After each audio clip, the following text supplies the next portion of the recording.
Good evening and good afternoon, everyone. My name is Suzanne Barnett, and I'm hosting your webinar for you today. Do you think that you could just show me your hands to indicate that you can see me first? Not see me, hear me. Thank you. Thank you, everyone. Okay, let me wait for a few more hands to go up because I've got 2 hands that have gone up at the moment. And there's still some people coming into the webinar as well. Thank you, Tara. Thank you, Andrea. Thank you, Linda.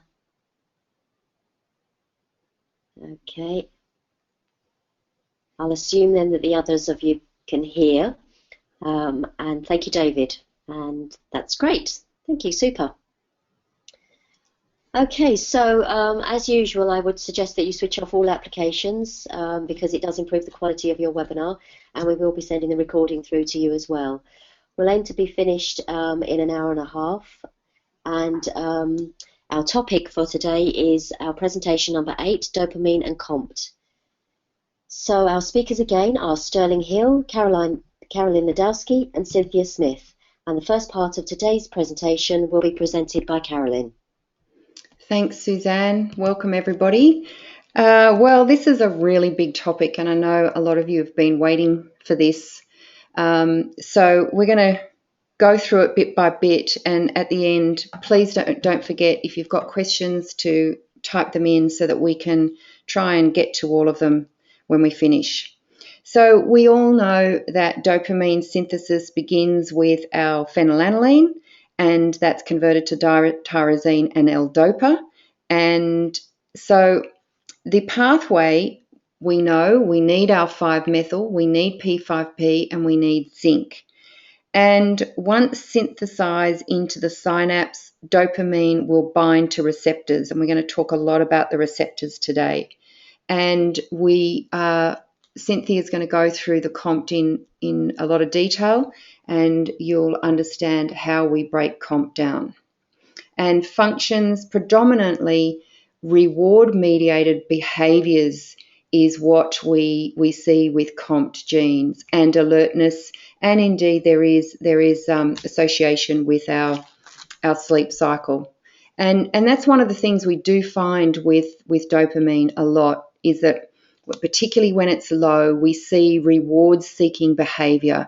You know, as we said the other day, drugs, alcohol, whatever it happens to be, and that can give us a big clue as to what's going on with dopamine. So again, here you can see how dopamine is synthesized, and it's in the presynaptic neuron, which is blue, and when released into the synapse, it has to bind to the receptors on the postsynaptic neuron, and that's green, so that we can get our messages, and that's obviously what supports our mental health and emotional well-being. So if we look at the dopamine pathway in detail, thanks again to Ben Lynch for this pathway planner.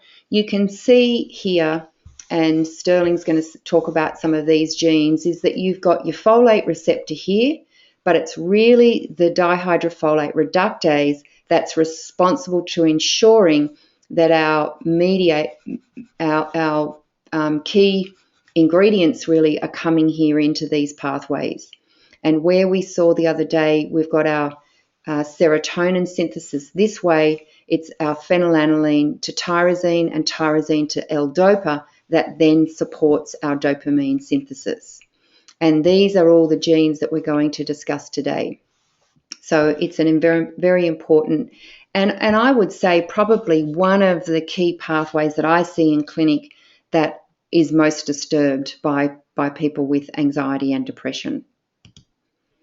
And Cynthia is going to go through both of these next 2 slides in detail, but again, it just gives you an indication of what we're talking about with regards to our dopamine pathway. And here you can see all our dopamine-related genes and our end results, and this VMA we can often see in our organic acids reports. And this next slide really is looking at the dopamine receptors, but as I said, Cynthia is going to spend a fair bit of time going through this slide when she talks about COMT. So I'm going to hand you over to Sterling, who's going to give an introduction to these first key SNPs in the pathway. We've spoken about DHFR a lot, so we're not going to spend any time today talking about that, but we'll run through these first two. So over to you, Sterling. Thank you, Carolyn. All right, PAH genes can result in PKU deficiency and in turn cause tetrahydrobiopterin deficiency, better known as BH4 deficiency, which can result in dopamine deficiency. Now, tyrosine 3 monoxygenase, its catalytic activities are tyrosine, tetrahydrobiopterin, and oxygen gas, 2-L-DOPA, and 4-A hydroxy tetrahydrobiopterin, and its cofactor is iron. The enzyme regulation for this gene, which they indicate that phosphorylation leads to an increase in catalytic activity in the tyrosine 3 monooxygenase gene.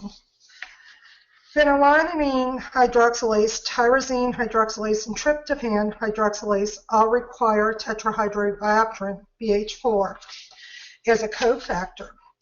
Inherited defects that reduce the concentration of BH4, therefore, in general, lead to phenylketonuria, better known as PKU, and to deficiencies of dopamine and serotonin, as tyrosine hydroxylase and tryptophan hydroxylase are the rate-limiting enzymes required for the synthesis of these neurotransmitters.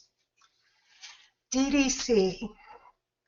The DDC gene provides instructions for making the aromatic amino acid decarboxylase enzyme, which is known as AADC. It is important in the brain and nervous system. This enzyme takes part in the pathway that produces dopamine and serotonin, which are chemical messengers that transmit signals between nerve cells and neurotransmitters. DBH, dopamine beta hydroxylase, and also known as dopamine beta monooxygenase, is a protein-coding gene. Diseases associated with DBH include dopamine beta hydroxylase deficiency and Capgras syndrome. PNMT, phenylethanolamine and methyltransferase. It's PNMT's adrenogenic signaling is required for stress-induced increase in the TH gene, and that the signaling restrains stress-induced increase in PNMT. So if the TH gene is not working properly, then there will also be more issues at PNMT. Carolyn, back to you. Thanks, Sterling. All right, so we'll have a quick look at this PAH pathway. And as Sterling said, it's phenylalanine hydroxylase, and it's responsible to convert phenylalanine to tyrosine. So it is the rate-limiting step of the synthesis of catecholamine, and it really is responsible for 75% of the disposal of phenylalanine. And obviously, if it doesn't work, as Sterling just said, then there's issues potentially around PKU, which is particularly if someone's having phenylalanine in their diet. And that can present itself as mental retardation, issues with gait, posture, eczema, light pigmentation, cataracts, even brain calcification. And there are actually over 500 mutations leading to some of these diseases. So there's a lot of mutations in this. And as Sterling said, we really rely on BH4. And for BH4 to be synthesized, we obviously rely on our 5-methyl. So they are all very interrelated. And when we look at some of the research here, you know, a lot of these dopamine genes you'll see with the research coming up, it shows an increased risk of schizophrenia. because it does have a direct effect. And you can see that the PAH, when you combine it with, say, dopamine receptor 5 genes, there is an increased risk of suicide. So all of these genes that we're talking about today may have an impact on neurological function, and the one that has been researched the most is schizophrenia. So if we look at the tyrosine hydroxylase pathway, we can see that dopamine synthesis proceeds from tyrosine. You can see tyrosine there in the middle, to L-DOPA with the help of our TH gene, and then L-DOPA to dopamine with the help of our DDC gene. So this is a nice easy, and you can see there that dopamine is then released into the synaptic vesicles, and here you can see your MAO and your COMT gene here, and dopamine receptors here on the postsynaptic terminal in the striatum. So here's our D1 and our D2 receptors. And if we look at some of the SNPs, really there's no real studies that relate to neurotransmitters, but here there is with hypertension and excessive consumption of alcohol. Again, really about this reward system that this whole pathway seems to have a lot to do with. And if we look at DDC, some of the same things, and we often see a low concentration of our homovanillic acid, which is, you'll know from that pathway planner, it's a metabolite produced by the breakdown of dopamine. And this often we see to be low in people that, for example, in attempted suicides. So it's this whole dopaminergic effect on neurotransmission that has the effect on our, suicidal, potentially violent behaviour, addictions, ADHD. And here's this DBH pathway, and this dopamine beta hydroxylase deficiency, it's really a condition that affects our autonomic nervous system, and interestingly, it really controls our involuntary body processes like the regulation of blood pressure and body temperature. And individuals with this deficiency, they'll normally be picked up very early. And some of the signs and symptoms might be, recurrent vomiting or dehydration or decreased blood pressure, difficulty maintaining a body temperature. So it's interesting that mutations in this gene, when you look at what it does, it provides instructions for producing dopamine beta hydroxylase. And this is the enzyme that converts dopamine to norepi. And both of those are obviously chemical messengers. So what we're seeing with DBH gene mutations is that we get probably a non-functional dopamine beta hydroxylase enzyme. And there are some people who lack function almost totally, so they can't convert dopamine to norepi, and then that leads to a shortage of norepi in the body. And that will definitely have effect on the regulation of our blood pressure and other autonomic nervous system problems. So that's really quite interesting. And if we look at norepi, then I think I've put some things here about norepi. It's both a hormone and a neurotransmitter. So it affects parts of the brain where attention and responding actions are controlled.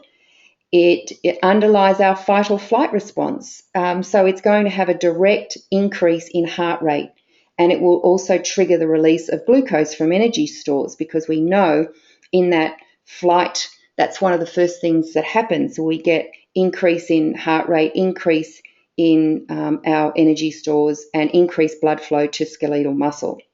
And if norepi then has a suppression on neuroinflammation, if we're not converting enough, then obviously we're going to have more neurological inflammation.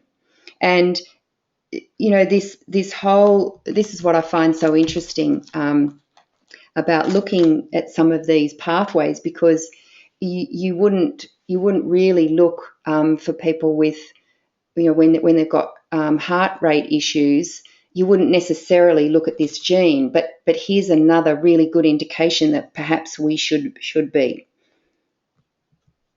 And if we look at some of these SNPs, you can see that they're related more to ADHD, because it's having an effect on concentration and memory, and you can see there more studies with the increased risk of schizophrenia, increased risk of alcohol dependence. So it's this reward-seeking pathway that is again being affected.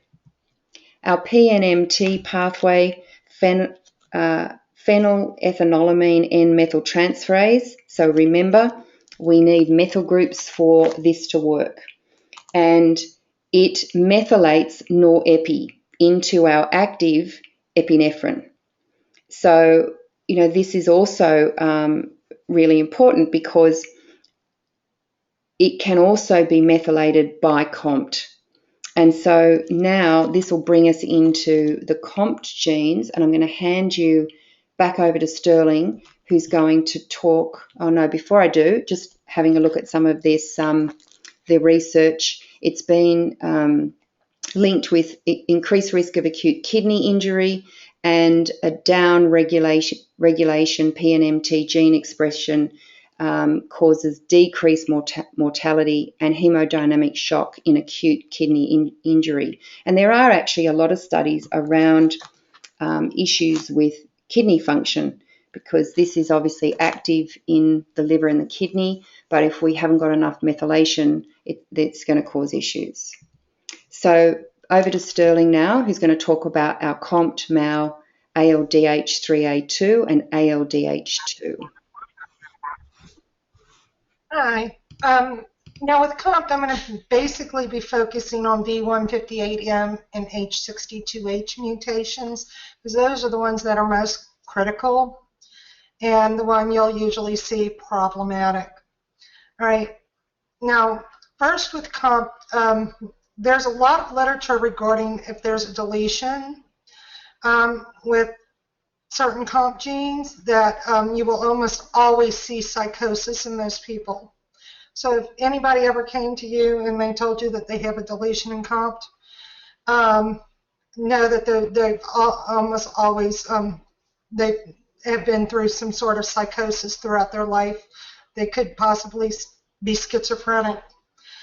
Now, another thing that's very, very rare that you will see sometimes, and maybe 1 out of 1,000 people, V158M and H62H, when you see one homozygous, the other one's going to be homozygous. When you see one hetero, the other one's going to be hetero. They work together. Very rarely will you see somebody who's homozygous for one mutation, for example, and hetero for the other, or homozygous and then fine on the other. And when you see this, those people as well usually deal with a lot of psychosis. All right, it's very rare, but they almost always have severe mental health issues. Now, interesting what I've learned about COMT. They had some studies out there with rats and mice, and it was pretty amazing what they learned about the COMT gene, specifically the H62H and the V158M. They took the parents of rats and mice, and they mated homozygous COMTs together. And then they had them have litters, and they knew all those rats and mice were homozygous.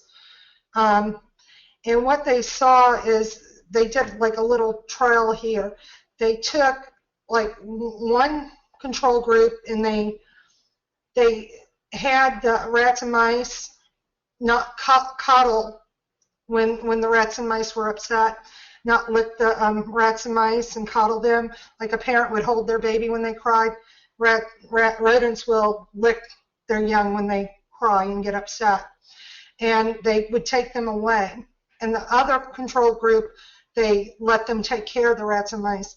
And what they saw is 3 generations later, the ones that were not coddled properly already had COMT expressing when born. Nothing environmental had to trigger it or anything.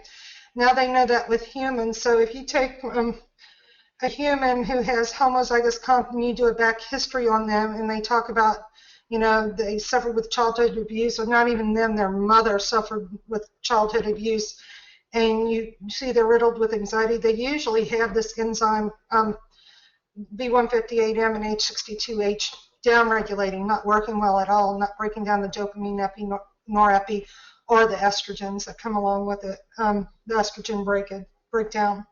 So that was pretty interesting. And, you know, they have that verse in the Bible that says the sins of the father can last 4 generations. And it is to be true with the V158M and H62H. So again, you don't have to have anything environmental to happen to you. All you have to do is have somebody who had a parent who had a family history of abuse, and this could already be expressing in them. That was pretty interesting. Now, another thing I wanted to talk about that, you know, it happened to me on a personal level, and I had never, ever experienced any anxiety in my life. I went into anaphylactic shock about 25 years ago. When I did, they had to give me epinephrine, resuscitate me, revive me, bring me along.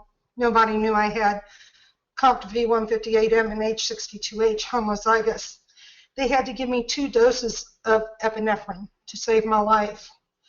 And I had told the doctor in the ER, my heart is racing very badly. It won't stop. And he said, don't worry about it. A couple of days it'll be gone. Just take your diphenhydramine, your antihistamine, and you'll calm down in a couple of days. I didn't calm down. A month later, I was passing out, having seizures and foaming at the mouth with the surges of epinephrine and adrenaline that I could not break down from the IV epi they gave me. And then I got diagnosed with the worst case of PTSD, panic disorder they had ever seen. A heart rate sometime going up to 165, 180 while I would pass out and have seizures.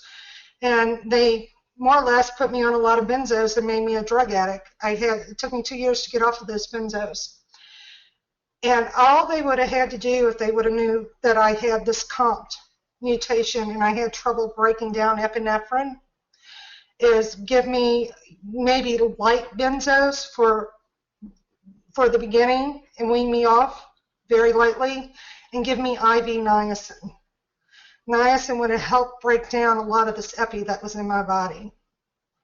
So that's good to know, because people do go into anaphylactic shock and then they might need an EpiPen, and if they come back and they're having panic attacks after taking epinephrine, you might want to look at their COMT activity and look into IV niacin with them. Now, these individuals that are homozygous for V158M and H62H, they cannot have methyl B12, right? No, no, no, no, no. Even high doses of methylfolate. Anything too much methyl, too many methyl donors in their body can really skyrocket their dopamine, epi, and norepi. So again, if you see somebody come to you because they went to another practitioner who drove this pretty badly and they're pulling their hair out, they have panicking, biting their fingernails, can't sleep, you want to look into IV niacin, and not just any niacin. I'm sure Cynthia might talk about what exact niacin to use on these individuals when they're driven through the roof. What I've learned from quite a few psychiatrists that actually have written books after using my variant report, one's working on a big book, pretty interesting, is she's got a huge practice in New York, and she's taken all of her people who have COMT in her psychiatry practice, and she had noticed the ones that are homozygous for V158M and H62H when chronically ill usually have high dopamine, epi, and norepi. Now, the ones that are hetero, they're either going to go high or low when they're chronically ill. It's a toss-up. And for most cases, when they're green there, when you see them green on the variant report, they're usually going to be lower unless something else is driving it. And every now and then they would see a case where it was elevated with the green, but for the most part on the lower end. So that's good to know. Now, again, I talked about niacin, how it could help break down these neurotransmitters. And then also, if you see somebody really high dopamine, another thing you might want to look at is manganese. Manganese, if you know that a lot of people with Parkinson's have manganese toxicity, and it's depleted their dopamine. So it might be the opposite for somebody with high dopamine. Don't just go give them manganese. Check it first. Check their levels. But sometimes manganese can help break down their dopamine a little bit if you see it way off the charts in a neurotransmitter test. Now, MAOB, the protein encoded by this gene belongs to the flavin monoamine oxidase family. It is an enzyme located in the outer mitochondrial membrane.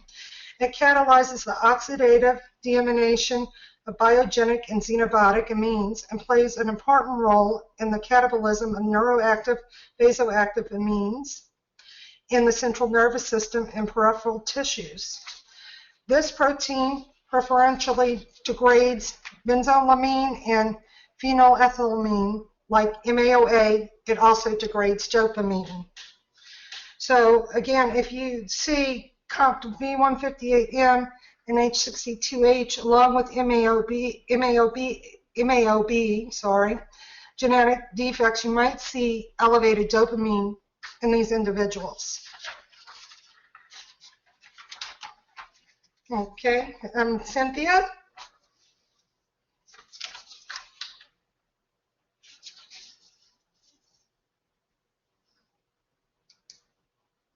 Okay, sorry, I was muted. Oh, so are we starting with, you want to go ahead and do the ALDHs, or we could just... Oh, yeah, the ALDHs, I'm sorry. Yeah, I think I forgot the ALDHs. Yeah, the ALDHs, along, as well as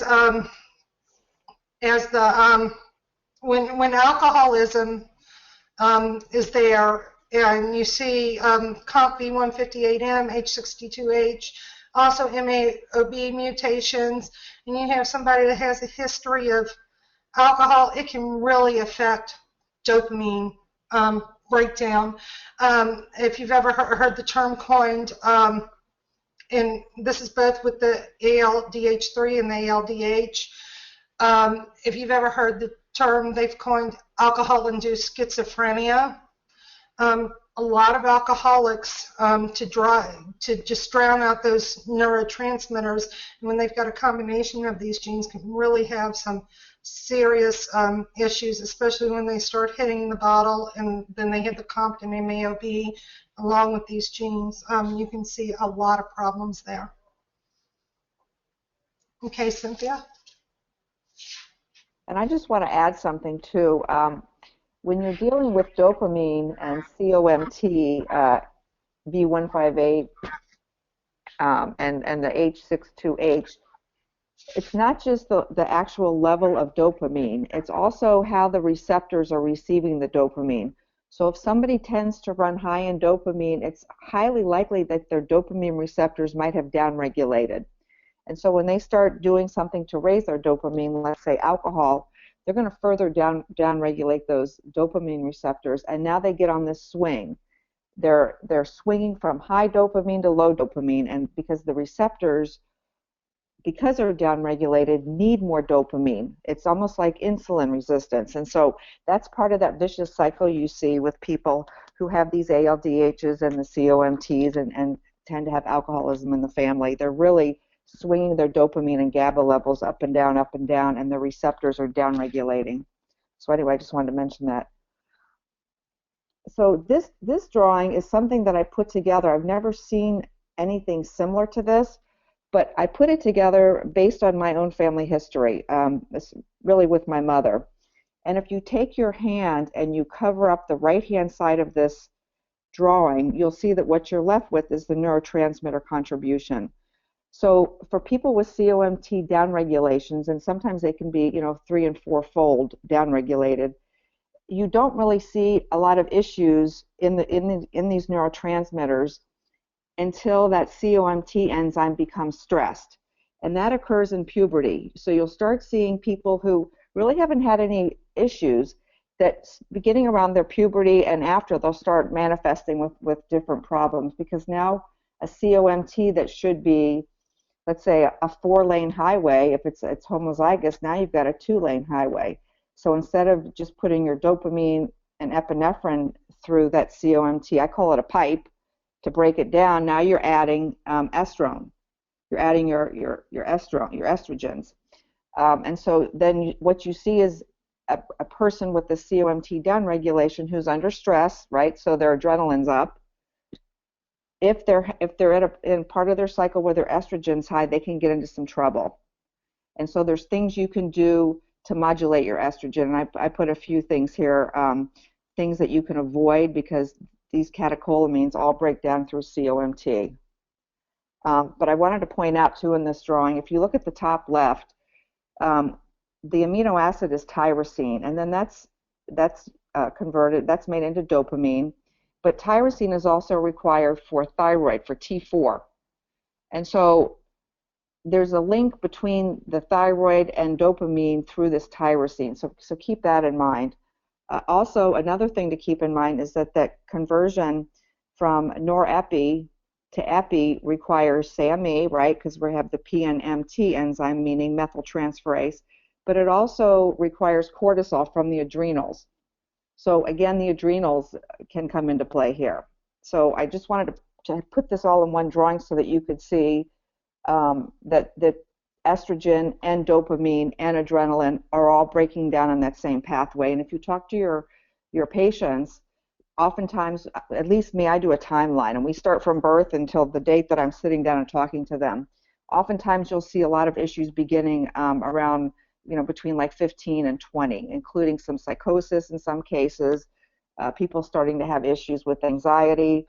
And so it's good to know that these things work together and they're not in isolation. And we've talked about this already with the CYP1B1 and the 4-hydroxyestrogens, but I think we're going to touch on that again when we get to presentation 11.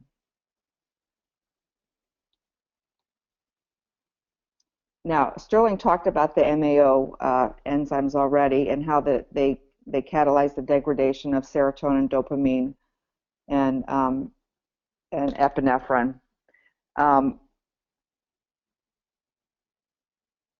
What's interesting is most people associate MAOA with serotonin and MAOB with dopamine, but they really cross over, with MAOB more being primarily more associated with dopamine, but they both work together. Here's a nice little drawing, again, similar to the one that Carolyn discussed, showing the pathway of tyrosine through the TH enzyme to L-DOPA and then DDC and dopamine, and the formation of the dopamine and in the vesicle that's eventually used to bring that signal across to the postsynaptic neuron.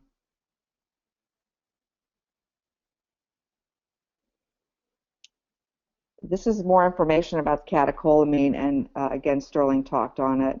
But one thing here is that the research is bearing this out, that the COMT-V158M is associated with a 3 to 4 times reduction in activity. So you'll see a lot of the studies will talk about, again, the schizophrenia and the psychosis and things like that associated with COMT. Again, the receptors are also part of the picture too, and Carolyn will talk about that later. But you can think about this as like insulin receptors and too much insulin, like dopamine receptors and too much dopamine. So when you're dealing with somebody with these enzymatic SNPs, especially homozygous, you might happen to catch them when they have high dopamine. But they also could have a situation where over time that those dopamine receptors have downregulated, so they require more dopamine. R4680 is the V158M, is well studied. A lot of things, a lot of studies with that one. The A allele is associated with the worrier type. They're more exploratory. They have higher dopamine levels. What's interesting is people with COMT homozygous have a lower pain threshold, and it's a fact. It's not something that somebody has, some people can't tolerate pain. When they say they have a problem with, pain when other people won't, it's sometimes due to this particular SNP, this particular allele. The G allele is associated with the warrior, higher enzymatic COMT activity, therefore lower dopamine levels, and they have a higher pain threshold.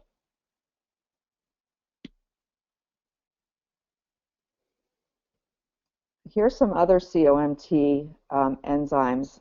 We've talked about the H62H and the V158M. There's quite a few studies about preeclampsia, an increased risk of preeclampsia related to MTHFR and also the COMT.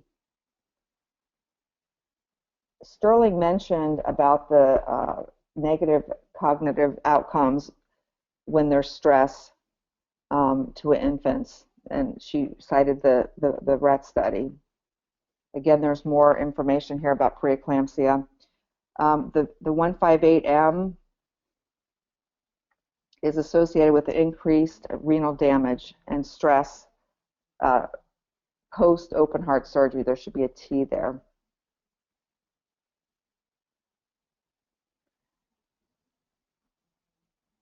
Here's a drawing that shows the relationship between MAO-B and DOPA and HVA3-MT and COMT.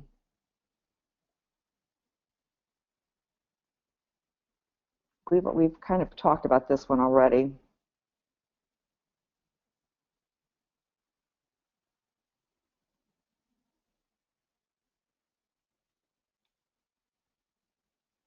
This slide is looking at the COMT pathway, and again, it's very similar to the previous ones where you have the tyrosine to the L-DOPA to the dopamine. But in this case, we could use this particular slide to talk about Parkinson's disease. Parkinson's disease is characterized by an expressionless face. Some people call it like a mask-like face, slowness of movement, a rigidity of the extremities and the neck, and tremors of the hand. Patients with Parkinson's disease have a gait that's characterized by short, kind of wide-based steps and stoop posture and minimal normal limb movements. Sometimes dementia is associated with this, but this is really a disease of the neurons, the dopaminergic neurons located in the substantia nigra, and they become degenerated in this disease. The aim of the drug therapy for Parkinson's is to replace the deficiency of the dopamine in the basal ganglia. Because one thing though, because dopamine doesn't cross the blood-brain barrier, its immediate metabolic precursor L-DOPA or levodopa is used, which does cross the blood-brain barrier.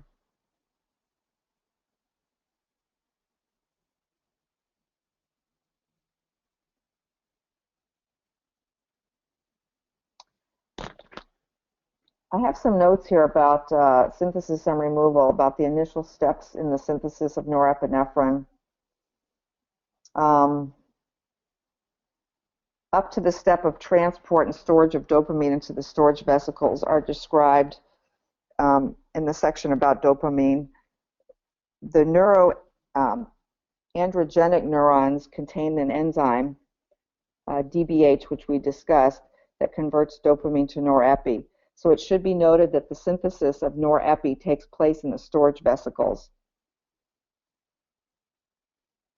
Norepi, released into the synaptic cleft, is finally removed by mechanisms described in the dopamine section above. Now this next slide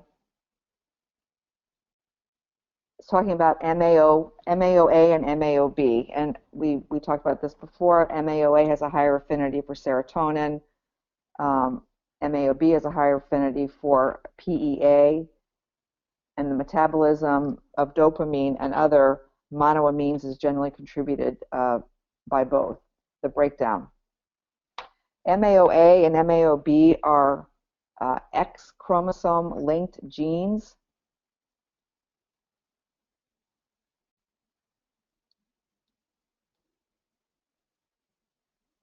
The byproducts of oxidative deamination include several chemical species that are neurotoxic, have a neurotoxic potential, like hydrogen peroxide, ammonia, and aldehydes.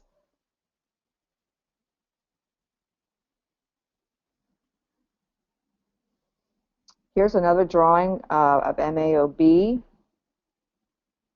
This is the dopamine synthesis and its metabolism or breakdown by MAOA, MAOB, but this is primarily MAOB. The pathway of dopamine synthesis proceeds from tyrosine via tyrosine hydroxylase to L-DOPA, and subsequently the decarboxylation of the DOPA by DDC to dopamine. Dopamine is metabolized by the intraneuronal monoamine MAOA and by glial and astrocyte MAOA and MAOB1. Selective inhibitors of MAOA and MAOB do not alter the steady state dopamine levels, although chronic treatment with these particular drugs do enhance dopamine release, possibly due to the elevation of endogenous brain amines or receptor modulation. So again, we've seen this drawing before. And then here's the research of SNPs associated with MAOB, specifically the C risk allele. Obviously, there'll be variability in the regulation, and there's an increased risk of Parkinson's disease. And then they've done some studies with some Mexican people, and they've noticed an increased risk in schizophrenia.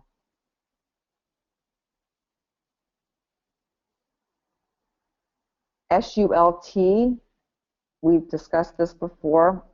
SULT1A3 protein, besides being part of the phase 2 liver detox of sulfur, of the sulfation pathway, it plays a role in converting dopamine to dopamine 3-O-sulfate using PAPs. And again, we talked about this before.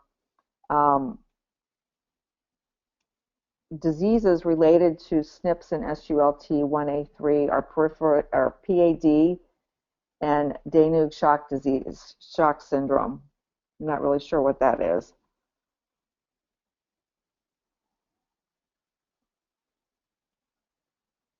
ALDH2 SNP functions. The two IDs we're looking at are 441. And again, you see an increased risk in Parkinson's disease associated with the G allele, and again, also with the T allele, especially with the pesticides. And I know cases where I've had clients who have developed Parkinson's disease, and when I've gone back in their history, it turns out that maybe they worked, 2 summers on a farm, spraying the weeds or something. They did have increased risk. They did have pesticide exposure.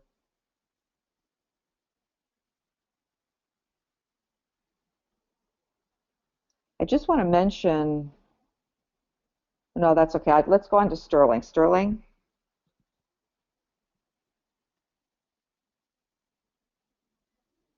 Hi. All right. Thank you, Cynthia. ANK3 and ANKK1, they both control synthesis of dopamine in the brain.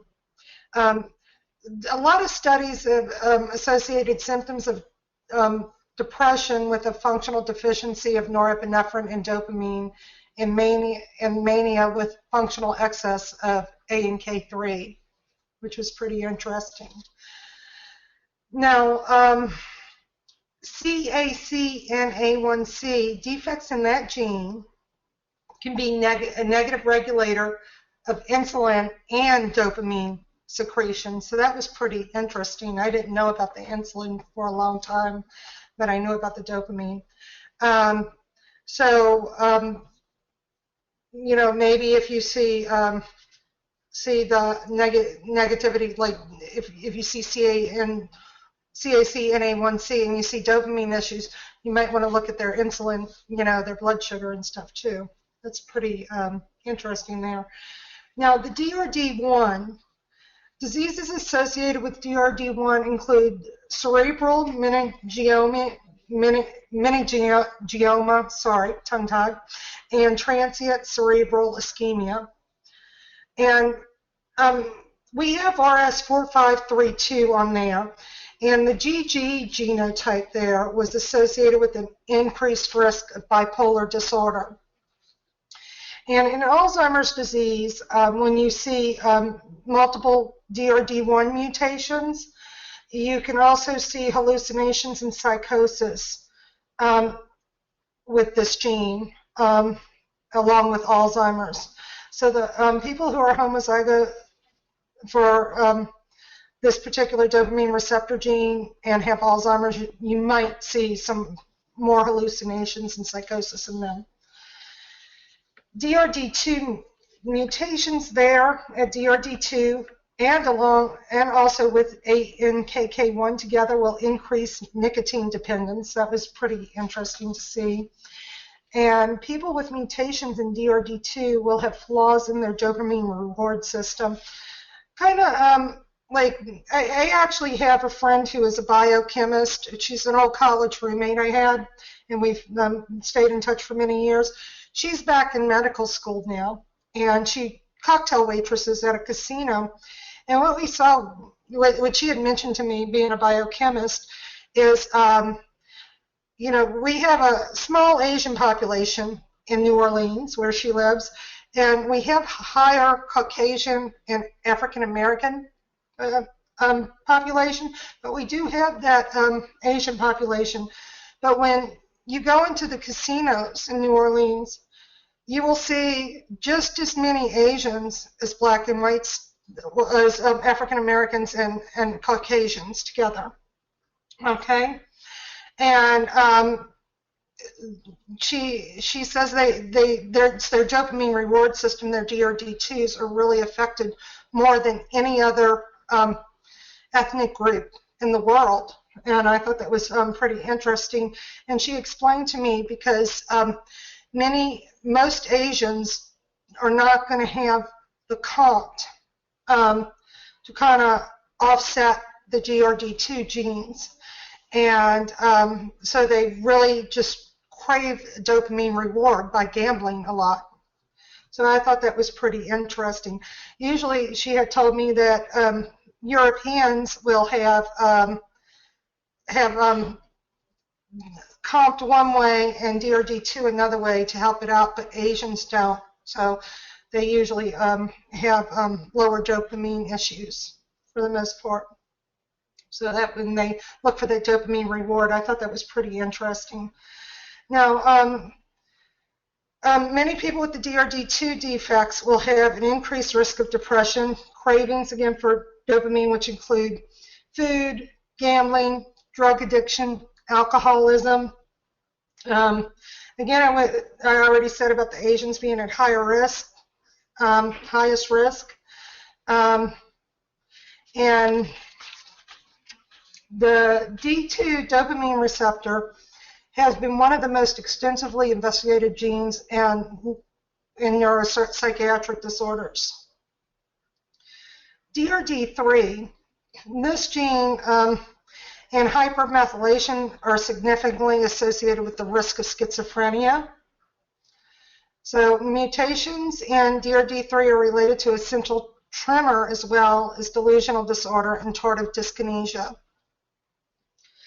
Now, DRD4, the D4 receptor is considered to be like the D2, in which the activated receptor inhibits the enzyme adenylate cyclase, thereby reducing the intracellular concentration of the second messenger cyclic AMP. So several studies have suggested that parenting may affect the cognitive development of children with the 7 repeat allele of DRD4. Parenting that has maternal sensitivity, mindfulness, and autonomic support at 15 months was found to alter children's executive functions at 18 to 20 months. Children with poor quality parenting were more impulsive and sensation-seeking than those with higher quality parenting. So that was interesting. Now, the 6LC6A2, it is the sodium chloride dependent family of neurotransmitter transporters. It includes dopamine, epinephrine, serotonin, and GABA transporters. So it's a very important gene. The dopamine transporter can transport norepinephrine and dopamine. The reuptake of norepinephrine and dopamine is essential in regulating the concentration of monoamine neurotransmitters in the synaptic cleft. Now, SLC6A3 gene provides instructions for making a protein called dopamine transporter, or DAT. The SLC6A3 gene mediates the active reuptake of dopamine from the synapse. Okay, Carolyn. Great, thanks, Sterling. All right, so I'll just remind you of this pathway, and particularly now we're going to be talking about in more detail the ANK3 and some of these others, and certainly our dopamine receptors. Right, so ANK3. Now it's an ankyrin, or what we call an ankyrin, and they are believed to be really important, very integral important membrane proteins. And as a membrane protein, it's going to affect cell motility, activation, proliferation, and help maintain the specialized membrane domains. So what we see with a lot of these SNPs in the ANK3 is that they do, because they're involved in these action potentials across our sodium-gated channels, they're going to have a fundamental role in neurotransmission. And that's why we see in a lot of the studies that they are associated with things like sustained attention in bipolar, working memory, working memory as opposed to verbal memory, as opposed to attention, and even psychosis. So an interesting gene, that one, as Sterling said. And it's really, if we wanted to summarize this in a nutshell, it's about intellectual functioning. And the main findings are of this bottom one, the 107-61482, and it was significantly associated with worse performance on verbal comprehension, logical memory, and processing speeds in patients with bipolar. Now, this is this ANKK1 gene is really important, because in all the research you are going to see this written as TAC1A, and it was actually considered to be a dopamine 2 receptor until recently. And the key, I'm sorry, I'll just go back to that. The key one that we need to be looking at is this 1-800-497 RSID, because that's the one that most of the research has been done on. And it's not always a bad gene, but it definitely has an effect. The research basically says that it really modulates the density of the dopamine 2 receptors. And if those people that carry this A allele have up to 30% reduced receptor capacity, and that's why this lack of dopamine receptors predisposes them to addictive behaviours or substances to compensate with the deficiency in this whole dopaminergic system, so that you're probably more likely to see them with binge eating, or craving things like fat, refined carbs, caffeine, and they're more than likely to have compulsive and impulsive behaviours like gambling and alcohol, drugs, opiates, tobacco, that sort of thing. So it's interesting that this was actually considered to be a dopamine receptor gene until relatively recently.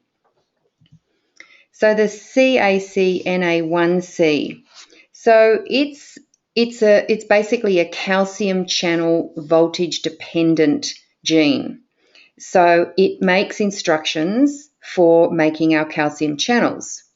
And we know that these positively, they transport our positively charged calcium ions into the cells, and so they're going to play a key role in the cell's ability to generate and transmit electrical signals. And let's face it, everything that we're talking about from a neurotransmitter point of view is about electrical signaling. And calcium ions obviously are involved in many different functions. So again, like the ANK, it's that cell-to-cell communication, it's muscle contraction, regulation of certain genes. And this particular CACNA1C gene is called the CAV1.2, and it's particularly prevalent in the heart and the brain.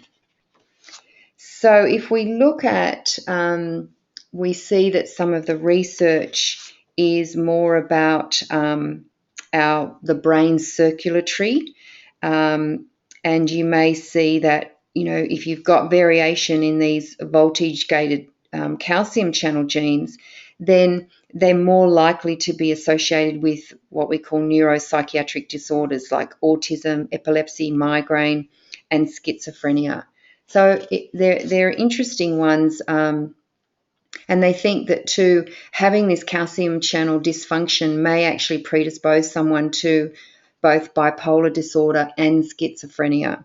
And you can see there that there are studies that have been done in European and Asian populations.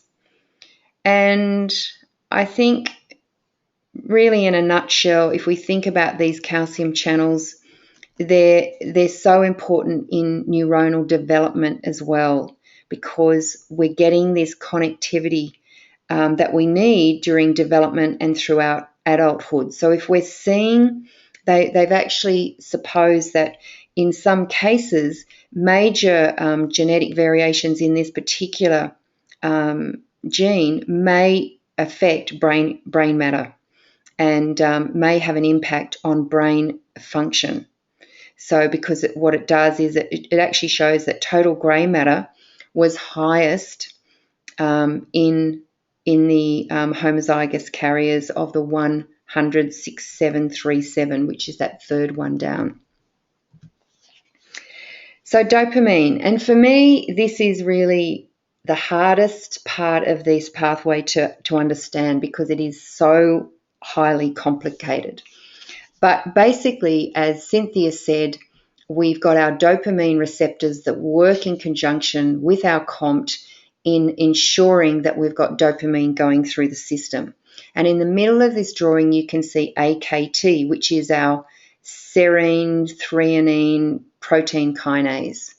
And it is impaired signaling of this affects our neuronal connectivity and neuromodulation. So again, we've got to look at this in combination with the ANK and the ANKK1. And because this is downstream of dopamine, we are going to get an effect on dopamine because of it.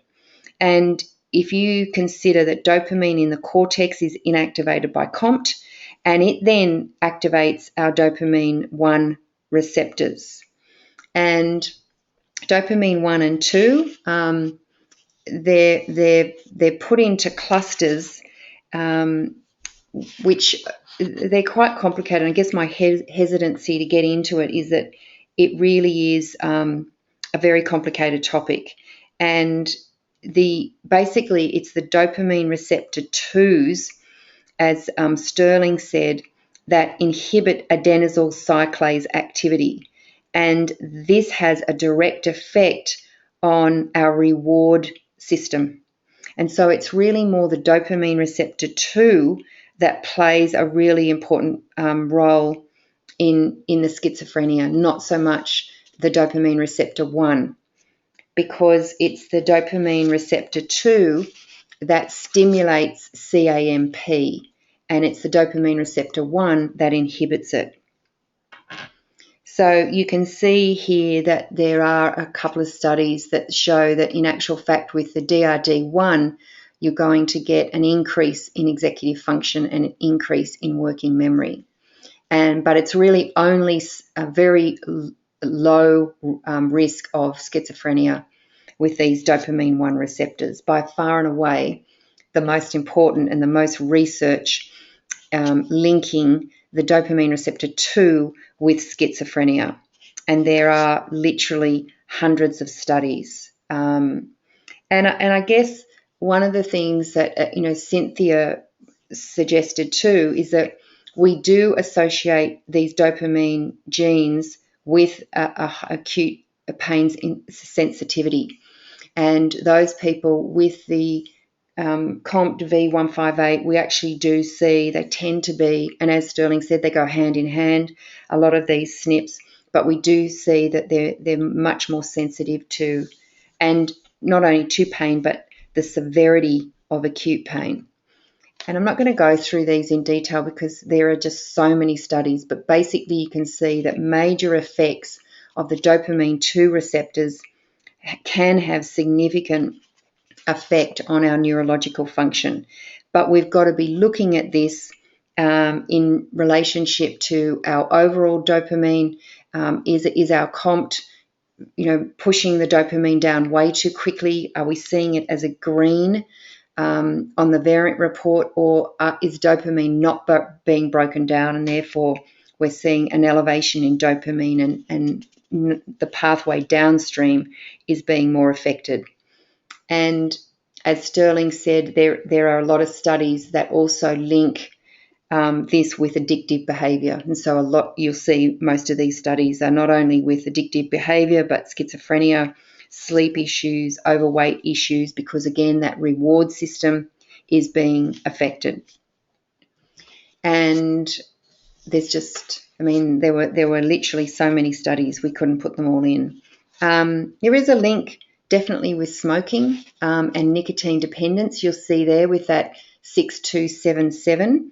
And again, that's quite a convoluted issue, but you'll see that dopamine definitely, nicotine affects dopamine. And here we've got some more studies that look again at schizophrenia, heroin dependence, and Parkinson's disease. Here again, we're just repeating, but more about schizophrenia, and you'll see here schizophrenia again and associated with smoking, particularly in adolescence.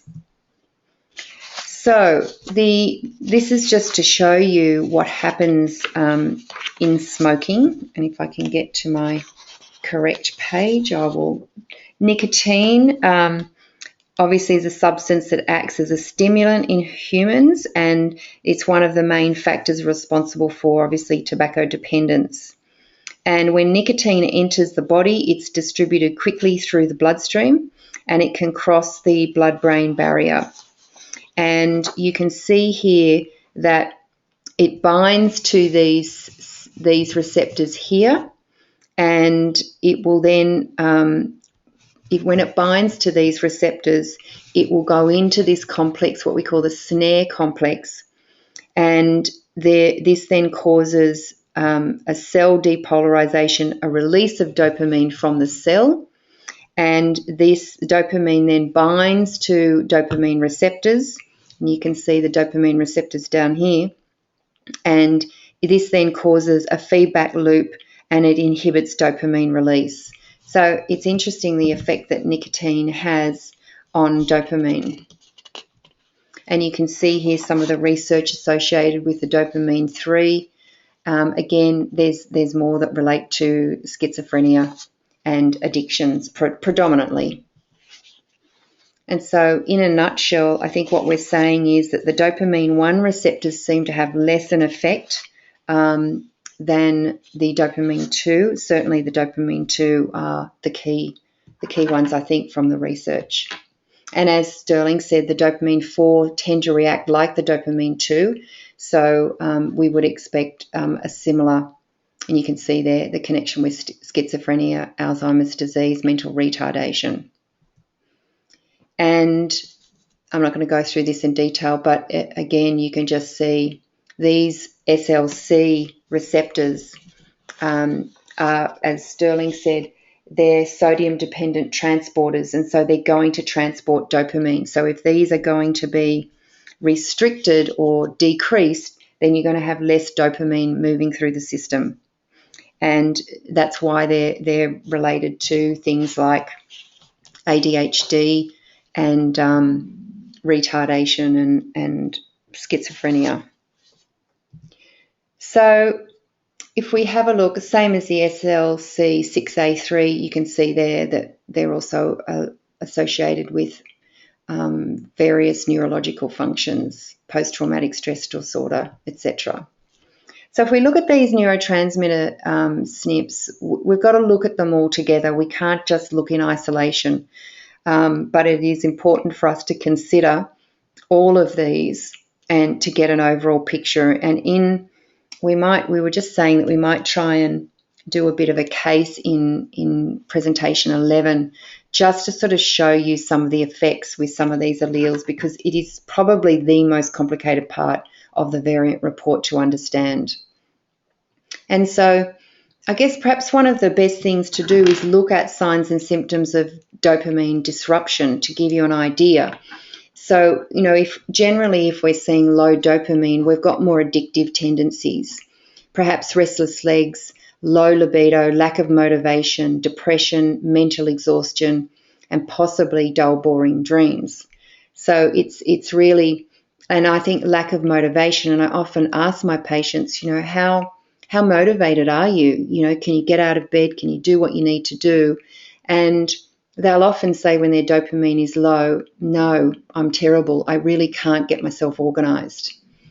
And if we're talking about high dopamine, it is associated, just as is high serotonin, with aggression, definitely associated with schizophrenia, impulsiveness, recklessness, and they really are driven to create situations that stimulate them mentally and physically.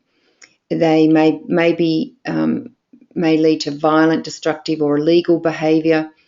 It can be obsessive compulsive, just like a low serotonin. We can see, and often these are the opposite. If you suspect that someone has low serotonin, they may well have a high dopamine. And so I think if you're looking at one of the hardest things to remember is if you're looking at the variant report, you will see it as a higher dopamine is the AA allele, and that will present as the red ++. And as Cynthia said, SAM is a cofactor for tyrosine hydroxylase. So we need to help conversion. We need to more than not avoid methylfolate and methyl B12. But some of the nutrients that may help is B6, SAMe, magnesium, and our B2. And niacin, as Sterling said, can definitely help reduce our methyls. And quite often giving someone with very high dopamine regular niacin, just plain old good old-fashioned niacin, not nicotinamide but niacin, will significantly improve mood and relax them. And I've found that some of my patients say that just by giving niacin is the best sedative in the world, particularly when you've got overstimulation and the inability for them to use their methyl groups. And as Cynthia said, remember tyrosine is really important, because when you're talking about T4 and T3, what are they? It's tyrosine bound to iodine. So without sufficient tyrosine, they're going to have dysfunction in their thyroid. And if we look at the higher activity, which means lower dopamine, it's often that G allele, the green allele of the V158. And things like rhodiola can really help to increase dopamine because they are putting a bit of a slow on COMT. So, for example, if anyone has a homozygous COMT red, you certainly wouldn't be giving them rhodiola or green tea or quercetin because potentially you're going to be making that much worse.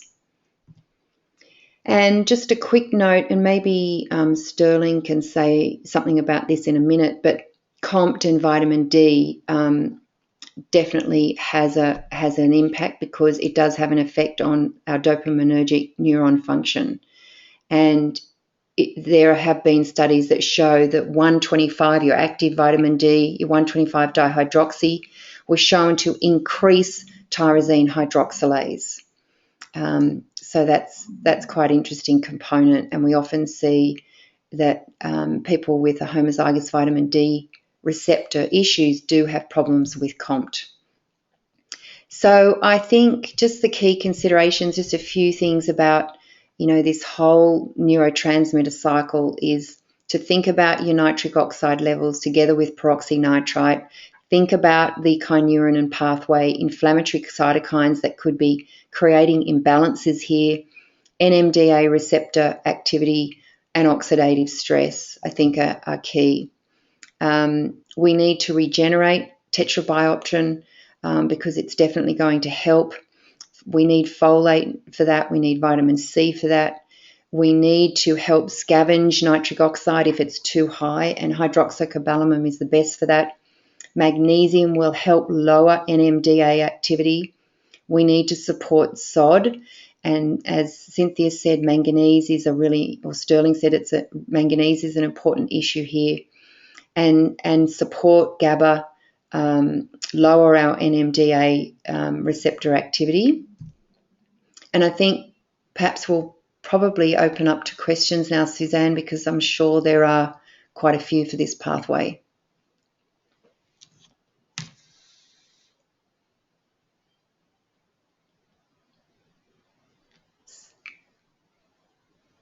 Suzanne? Yeah, we do have a few questions, so just bear with me. Yep, I'm here. Okay. Can you hear me? Yep. Yep, good. I have a few questions. Just bear with me because I've got to get it on the screen. Just lost. Here they are. Right. Okay, so the first question is from David. V158M can be Val-Val or Met-Met. Val-Val is upregulated and Met-Met is downregulated. Can you comment?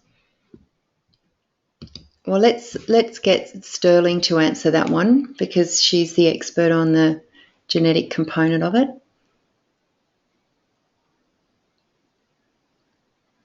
Yeah, well, again, like I was talking about with the particular psychiatrist I've been talking to in New York who's writing a book on all this, who took all of her patients, the MET-MET downregulated. So you can have problems both ways with the Val-Val as well as the MET-MET. Val-Val's downregulation where you're going to see it, homozygous on the variant report. And when they're chronically ill, you'll usually see the spike in dopamine, epi, norepi, and also estrogen dominance, and you'll see the opposite in the Val-Val versus the MET-MET. Okay, super, thank you.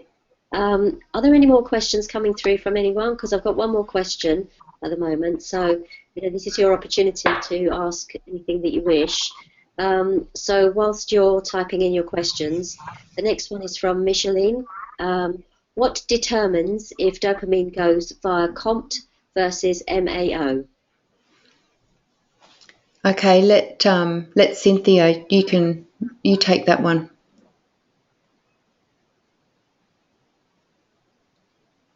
Okay, there are actually different steps.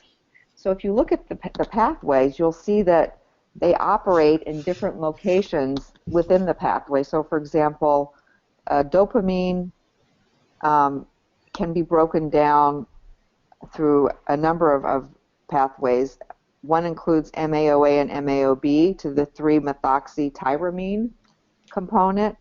Another one is COMT to HBA. And then there's another pathway, which is the norepi pathway, where MAOA is a step after COMT. So norepi to epi, and then epi to metanephrine is through COMT, and then metanephrine through to MHPG is through MAOA. So there are different steps in those pathways.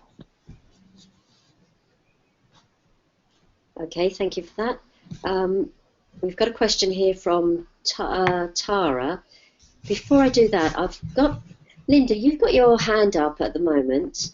Does that mean that you want to ask us a question? If you do, type it in the question box. If I don't see your question come up in the box, then I'll unmute you and you can ask your question to the panel. So the question here I've got from Tara is, can you please review why you have to be careful with B12 and methylfolate with COMT? Does it matter if they are hetero or homozygous?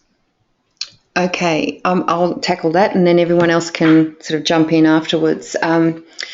Yes, so what you're looking for, Tara, is if someone is homozygous COMT, so they're red for the V158, what that's telling you is that dopamine is not significantly being broken down. If you give someone methylfolate that cannot break dopamine down, then you are going to be potentially increasing dopamine levels further. And so I think one of the best ways to look at the COMT is that you're basically saying they can't use methyl donors particularly well. There is a block in the system that stops them. And every time you give someone a methyl of anything, whether it be B12 or methylfolate, you're going to be stimulating the neurotransmitter pathway. So yes, it may actually matter. It definitely matters if they're homozygous. If they're heterozygous and they've got some of these other dopamine receptor issues where you've got a down regulation, then it may be okay that you give them some methyl. But you've got to be very cautious with your dosage, and you've got to make sure that all those downstream metabolites, particularly your detoxification pathways and your sulfur breakdown, is optimal. And if you've got someone that is COMT green, where they're negative, then methyls may well be the correct thing, because we're saying that on the whole, dopamine is likely to be low. And so giving them methyl donors will actually help SAMe to increase dopamine and indeed serotonin and GABA and everything else. Cynthia, do you want to add to that? Yeah, Dr. Yasko has a drawing that really clearly shows that when you start to push the methylfolate and the B12, that intersection there, you're going to start putting pressure on your serotonin dopamine pathway, meaning that you're going to start increasing it. Whereas SAMe is kind of further downstream. That comes after methionine. So you could try maybe, even though that's a methyl donor, you could try maybe 100 milligrams every other day or something and see how a person does with that. The other thing is when I see COMT homozygous, I do not give methyl B12. I found a product in the U.S. called Black Bear Energy Spray. And it's a combination. It's got a little bit of molybdenum, but it's a combination of adenosine and hydroxy B12. So for me, if I'm in doubt, sometimes I work with people before we get their genetics. I always go to hydroxy B12. And then I like the adenosine B12 because that's something that's really useful for the mitochondria. Could I add something? Sure. Yep. Okay.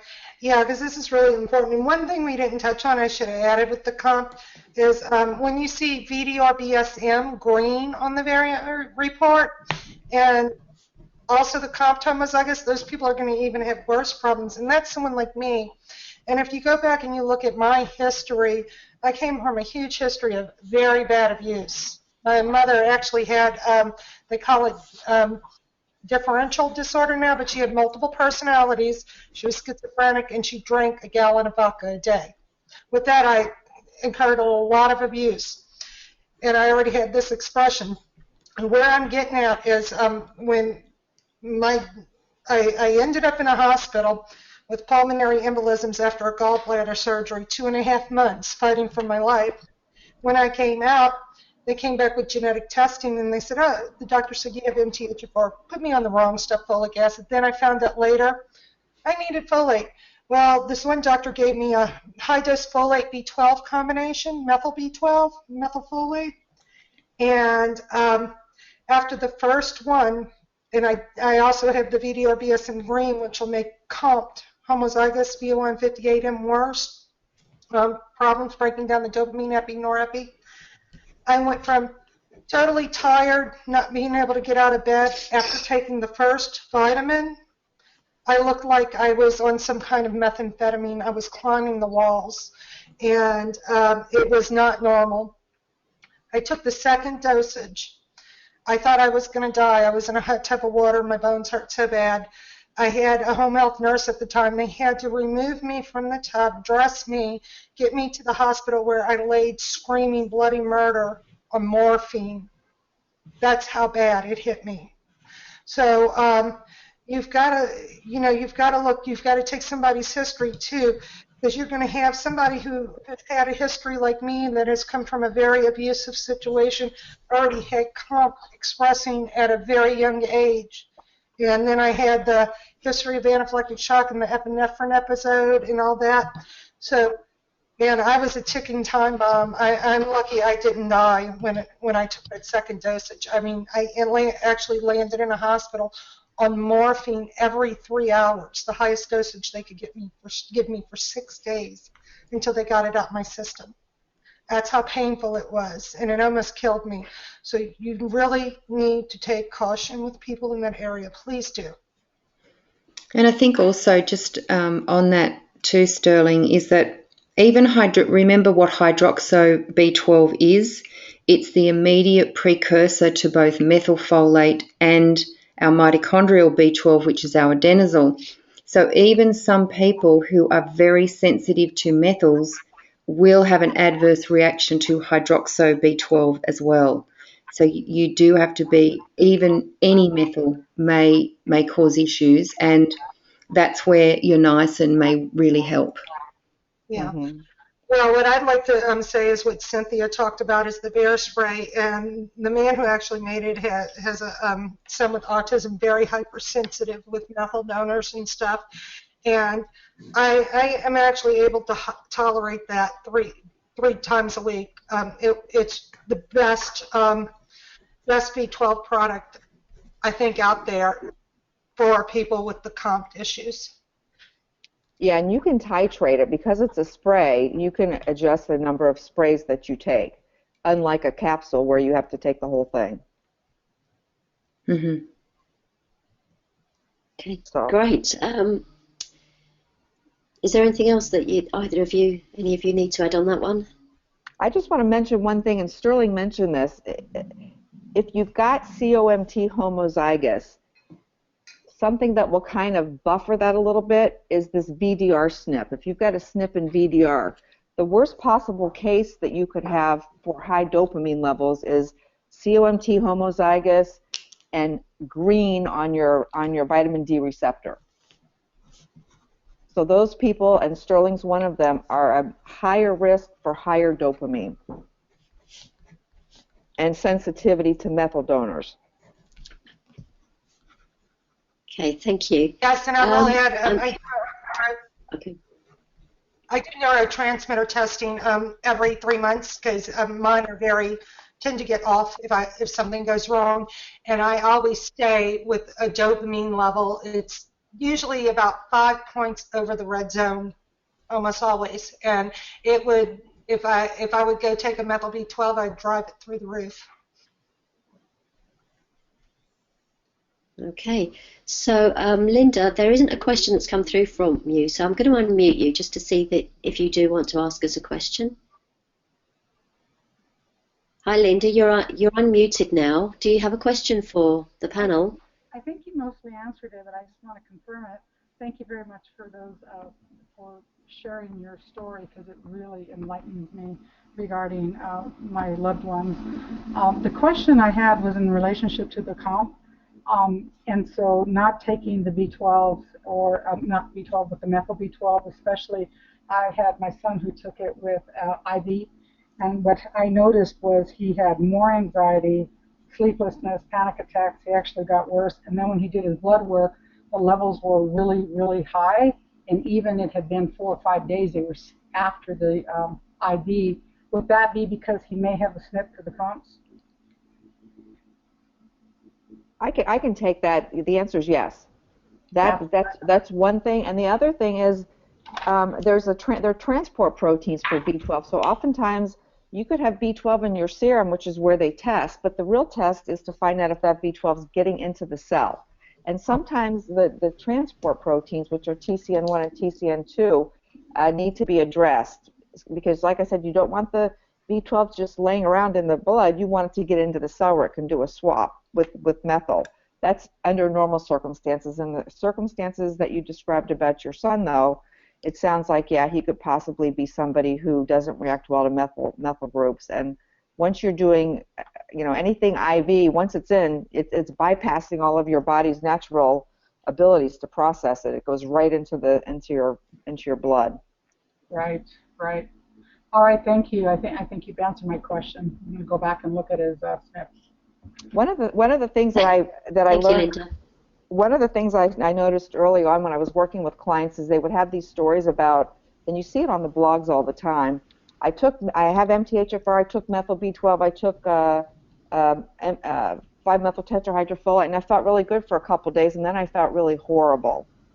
So that's another indication that these people are having some difficulty with the methyl donors. And while I'm thinking about it, there's even an issue in some cases with cholines.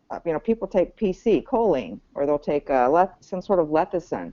Those are loaded with methyl groups, so you have to be careful with those as well. Okay, thank you. Yeah, I would like to add on that too. With the choline, anytime I take like a sunflower lecithin or something, I will actually start getting neurological tics and jerks and panic attacks through the roof.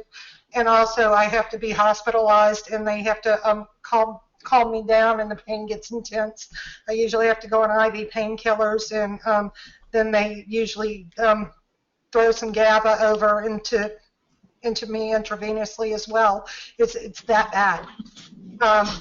Certain people. So you've got to look at the expression, though. I had the perfect storm. I'm probably lucky I'm not schizophrenic. So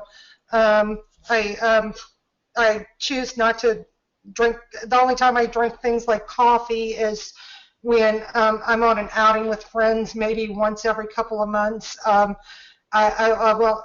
stay away from things that will just drive me. I couldn't imagine having to feel like that every day. It's horrible. And I want to also add, because this is very, very important for you practitioners, okay? I'm the one that gets the phone calls at 3 a.m. and 4 a.m. in the morning after a practitioner has looked at a variant report and said, oh, you have MTHFR, let me give you methylfolate and methyl B12, okay? Preventing people from committing suicide. It happens at least once a month, all right? And sometimes I have to kind of con them into finding out where they live and stuff to call authorities. It gets that bad. People can and will kill themselves with the right genetic setup if you overstimulate them. Yep. Thank you, Sterling. Sorry, Carolyn, did you want to add something? I was just going to say we've often had people call our clinic at all hours saying exactly the same thing. So-and-so in a health food shop told me to go and get methylfolate. I've taken it and I feel like I'm going to jump off the nearest bridge. And this is, I think, a message that as practitioners we've got to get out there all the time, is that it's just not okay to go, okay, you've got the MTHFR gene, I'm going to give you a whack of methyl. And so many practitioners are doing it, and it is potentially life-threatening. And it's something that we have to stop. People should not be just taking methyl for the fun of it. Yeah, I wanted to Shocking. follow up with something that Sterling said about coffee. I want to make sure people get the connection. So coffee, breaking down caffeine competes with some of the pathways that break down estrogen. So for people with COMT, in addition to worrying about neurotransmitters like dopamine, you've also got that pipe also has to accommodate estrogen breakdown and phase 2 liver detox. So that's kind of a roundabout link with coffee. If you're slowing down your estrogen breakdown because of the coffee, and then that estrogen has to go through that pipe with the dopamine and the epinephrine, it's kind of mucking up the works. And so COMT homozygous people can drink coffee most of the time, but they're not the person who can drink 5 or 6 cups a day, especially if they're cycling, if they're having their monthly period, because their estrogens are up and down, up and down. Okay, so I've got a question here from Micheline. Is there a competition between dopamine and estrogen at COMT? And if so, what factors influence this? Well, they're not, it's not really a competition, they're both catecholamines, and so ultimately they have to go through COMT for their breakdown. And if you look, and we're going to talk about this in class 11, if you look at the pathway for estrogen, CYP 1B1 to COMT.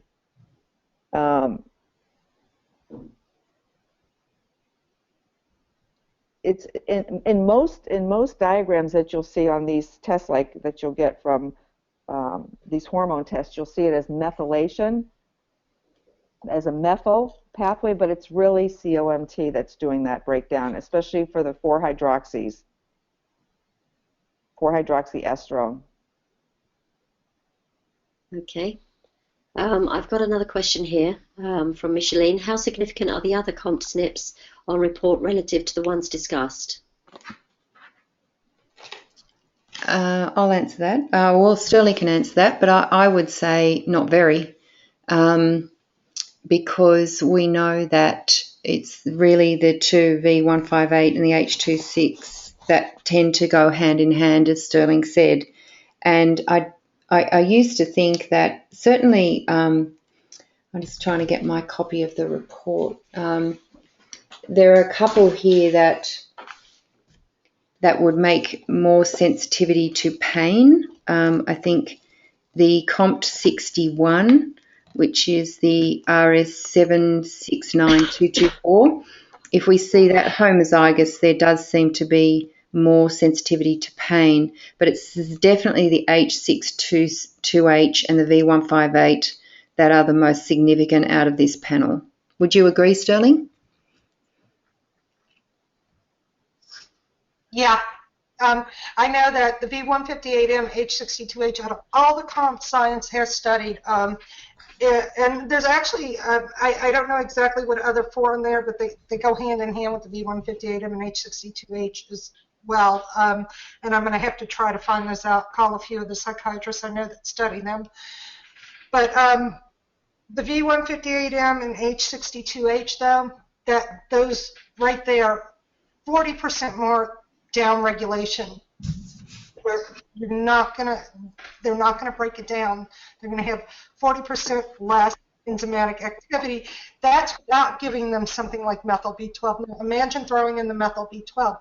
Now imagine that they're green on that BDR-BSM, and you can give somebody a heart attack, a stroke. You gotta really look at that. Methyl B12 is not good for everybody. And then if you have somebody with the COMT B158M, APOE, and mercury amalgam fillings, and you give them methyl B12, you're brain damaging them.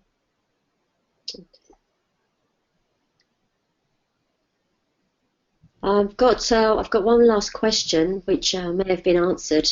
What if they are normal for COMT 158, but some of the other SNPs on the variant report are yellow?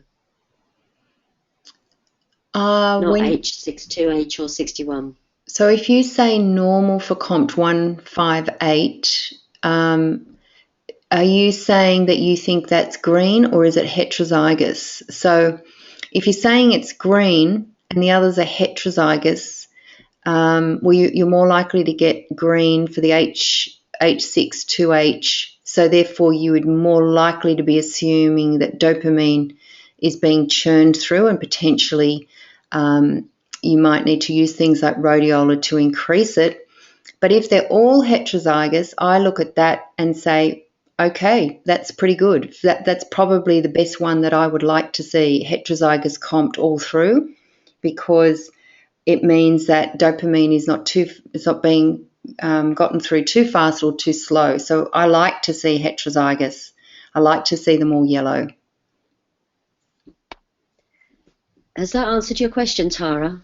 You just type yes or no in the box.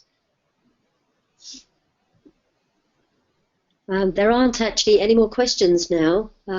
So is there anything that anyone wants to add? Thanks, Tara, for that. Thank you. Yes, that question was answered, Carolyn. So is there anything that either of you ladies want to add? No, I don't think so, other than I definitely find the neurotransmitter the most difficult to comprehend from the variant report. And like anything, go back to your detailed questioning. Go back to your family history. Go back to your questioning of your patient in front of you, and ask the things that are, there's some pretty good neurological questionnaires. Datis Karazian's book, Why Isn't My Brain Working, is a fabulous one to sort of give you great questioning around each of the neurotransmitters, whether it's high GABA, low GABA, high serotonin, low serotonin.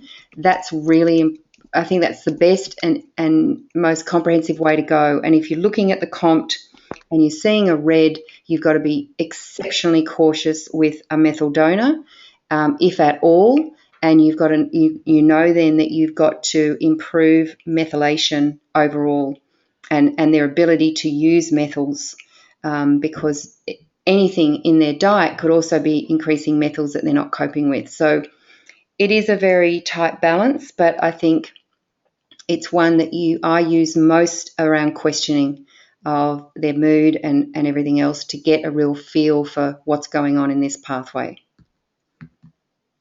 Carolyn, what was the author of the book that you just mentioned? Why Isn't My Brain Working? Because I'll put it in the chat box for everyone. Datis, Datis, Karazian, Kharrazin. Brilliant book if you haven't read it. Okay, so I'm just sending that to everyone.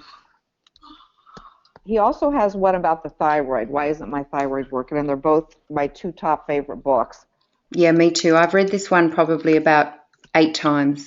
And you can get it as a podcast and just put it in your car and just listen to it as you're driving to and fro from work. It's just brilliant. That's what I do. I actually downloaded it to an app called Audible for my me iPhone. too. Yeah, it's great, isn't it? Yeah. I wanted to, as well. They're really great. I wanted to mention one thing. I mean, we touched on this, but it has to do with these IVs that people are getting. Some IVs are needed, but sometimes they'll give people an IV with some of these neurotransmitter precursors, like tyrosine or tryptophan. And if somebody's got, for example, with the COMT issue, if you start pumping them full of tyrosine, again, you could have some problems. So think about that with these IVs that have amino acids in them, because I've seen it, and it's ugly. Okay, well, apparently Datis is planning for one on leaky gut as well, we've been told by Micheline. Thank you. Oh, great. Yeah. So if that's all, there aren't any more questions coming through, then I think it's time to wind up the webinar. So thank you very much for everybody that's attended today, and thank you once again to Sterling, Cynthia and Carolyn for some amazing information. Our next webinar is on the November the 10th at 7:30 again for US, and Wednesday November the 11th at 12:30 for Sydney, for Australia. So the webinar 9 is on mitochondrial function, IgE, IgG, IgA. So be here on time and get your questions ready, and we'll